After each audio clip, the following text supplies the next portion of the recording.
Yo, what's good, basketball heads? It's your boy Crush. So let's talk about the Clippers and the Lakers. So, the Clippers traded for James Harden. Things went left. They started losing. They was on a 5-game losing streak.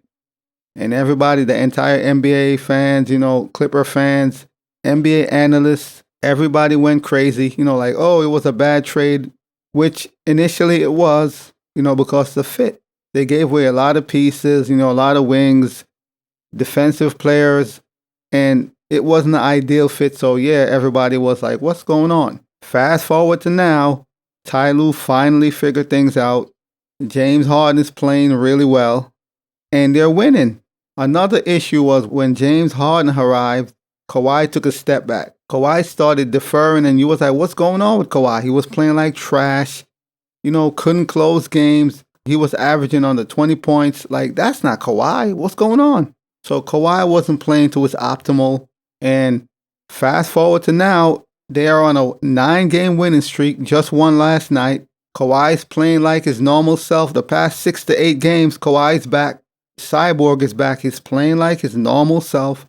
And James Harden is out here just balling, doing his thing. Distributing the ball, being a point guard. And the Clippers, they are the hottest team in the NBA right now. A 9-game winning streak. They have beaten some good teams, so it's not like they're beating bums. And they're doing their thing. And Kawhi finally started playing the way we know he could. Because before that, it was like, man, what's up with Kawhi? Why is he playing so bad? Once James Harden arrived, Kawhi was playing poorly. Like, what's going on with Kawhi? Why is he deferring to James Harden so much? Why is he not taking over the games? James Harden was getting most of the shots, but now there's a healthy balance. Ty Lue finally figured things out. Figured out the lineup they need, started coaching better. And now the Clippers, they're operating on all cylinder and they're winning games. And on the opposite side of town, the Lakers are losing. They won the in-season tournament. LeBron won the MVP. They went hard. For the in-season tournament, the Lakers went hard. They went super hard. They played their ass off, won the entire thing. And ever since then, it's been losing. They're on a 3-game losing streak. They're 1 of 3. And that same energy they had for the in-season game, what happened? 2 nights ago, they hung the banner for the in-season tournament in the Raptors, which was a dumb situation. Why would he do that? That's not the standard. That's not a championship. So this is what the Lakers have become. They're hanging banners in the Raptors. That's not even a championship. It's an in-season tournament. So that whole thing is a joke. And ever since they won the tournament, they just haven't been playing well. They are not playing well. They have been losing, and they are not playing with the same energy, the same intensity, and the same focus as they did before they won the tournament. So they went super hard for the tournament, and now it's like, what's going on? So they are losing games. LeBron is available, Anthony Davis is available, and they're still losing. And it's not looking good. And this is a team that has championship aspirations. Come on. In order to win a championship, you got to be able to guard people, and they can't guard anybody. Austin Reeves can't play defense. D'Angelo Russell can't play defense. LeBron is older. He's not the greatest defender. So all they have is Anthony Davis, basically. AD got to stay, protect the rim, make sure nobody's getting easy buckets, and it's not looking good, man. I've said this year after year, season after season. LeBron will not win another championship in LA. I'm sorry, he's not. They keep on bringing in new pieces, new players, moving around parts. Every season it's a whole new roster, a whole new lineup. They keep moving things around, trading players. And last season, they started off poorly, very poorly, but somehow managed to make it to the Western Conference Finals, which was a great accomplishment. And then Denver stepped on them. They got destroyed by Joker. Nikola Jokic and Jamal Murray destroyed them. And they were brought back to reality. And they made some off-season moves, some trades in the off-season. And I'm like, man, the Lakers got really better. They got Woods, Prince. They got a few pieces. They re-signed Austin Reeves, Rui Hachimura. And I'm like, this team is looking really good on paper. It's a lot of talent. They fill out their roster and it's looking good. but that's not translating to winning. I mean, they are above 500, don't get me wrong, but currently they're 15-13. So it's not the worst record, but for all the talent they acquired, and I'm thinking they would have been like, in the top 5 seeds, but that ain't the case. And on the other side of town, the Clippers finally hit their stride. They finally built some chemistry. Ty Lue figure out the lineup, and how you want to play each player. Everybody bought into their role, Russell Westbrook said, I'll come off the bench, which he needed to. Either him or James Harden, one of them had to come off the bench. So he finally said, you know what? I'll come off the bench. Even though Russ ain't playing his best right now, it's fine. Because now they have everybody in their right position. James Harden is handling the point guard. And despite Paul George being out right now, they're winning. So the Clippers, they're ascending. They keep winning. They just won their 9th straight game. And the Lakers, they're 1-4 ever since the in-season tournament. So all that celebration being hype over a fake tournament, that doesn't mean much, because let's be real, at the end of the day, what matters is a championship, not some in-season tournament. It's cool, but it doesn't mean anything. But they won the in-season tournament, and apparently they're now complacent. They're not playing with the same fire, intensity, desire. LeBron went full throttle to win that tournament. He went into beast mode, they got it done, and now what happened? And what's even worse, they have a tough schedule coming up. So they are 2 games above 500, and they got a really tough schedule coming up, man. Some good teams, some formidable teams. In a week, the Lakers could be under 500. Lord knows. I don't think this team is going to win a championship. Never did a year ago. Never did 2 seasons ago. Never did 3 seasons ago. So I'm not surprised with what's going on, but it's not looking good, man. And you know how things go in LA with LeBron. If the Lakers keep losing or they're not playing well, when the trade deadline comes around, you know what's going to happen. LeBron is going to get a few players out of there. Look for the Lakers to make a few trades during this trade deadline. The Lakers, they were flying high just 2 weeks ago. LeBron was playing at a very high level. He was focused. To win that tournament, LeBron was super focused. You could tell he wanted to win that tournament. And they got it done. They won the tournament. They got it done. And ever since they won, it just hasn't been good. It's not looking good. They can't guard anybody. That's their main issue is defense. And the only person they have that can really play defense at an elite level is AD. AD is the only person that can really play defense. Well, let me not say AD. AD and Vanderbilt, he could play good defense. But beyond those two, who on the Lakers could play actual good defense? Reeve can't guard nobody. D'Lo can't guard nobody. Rui Hachimura, he's okay. So, and that's their main issue. They could score. It's just stopping people. And every game you could see, they always exploit D'Lo and Reeve. Teams exploit those 2 players because they know they can't guard anybody. They always attack Reeves. They always attack D'Lo.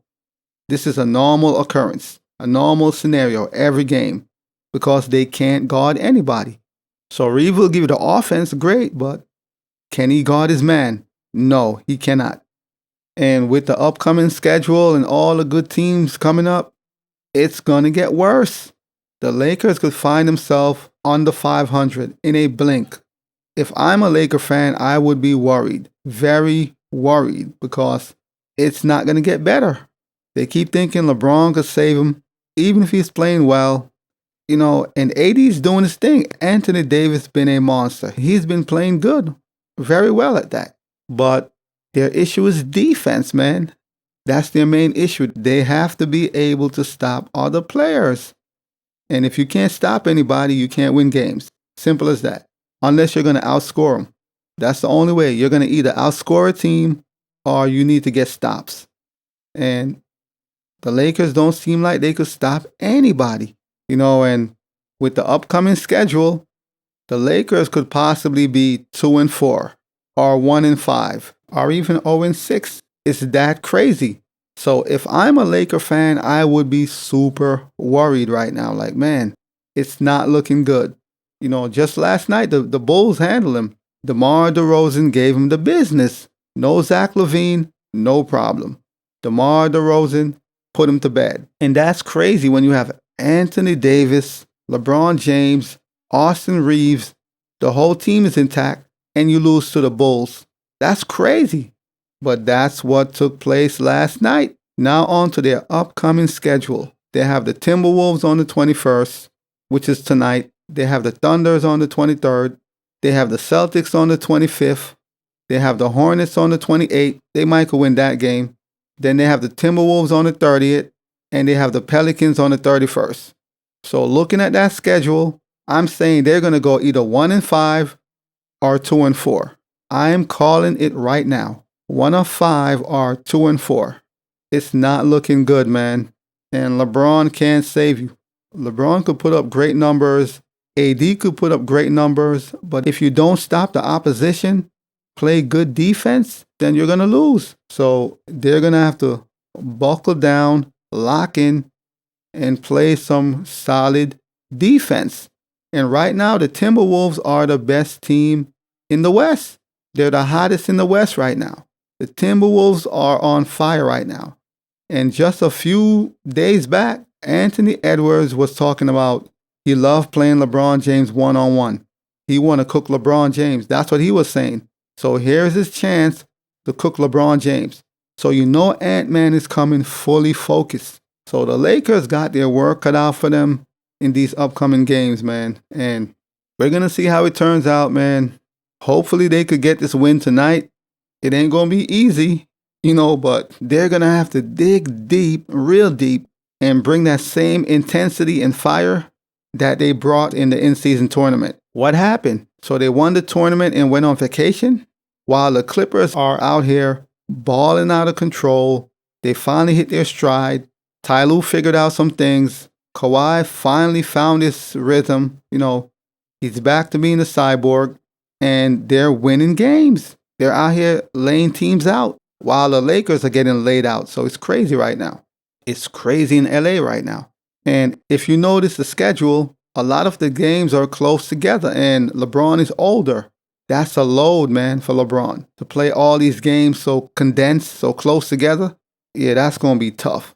They might could get the Pelicans because for some reason, the Pelicans just don't play good against the Lakers. So there's a chance they might get the Pelicans, the Hornets. That should be a steal. So those two games are possibilities, the Pelicans and the Hornets. But beyond those two, everything else look crazy. And if you know, the Thunders always give the Lakers problems because they're young. They like to run up and down the court, and they're just a problem for the Lakers. So the nightmare begins tonight. They got to play the Timberwolves.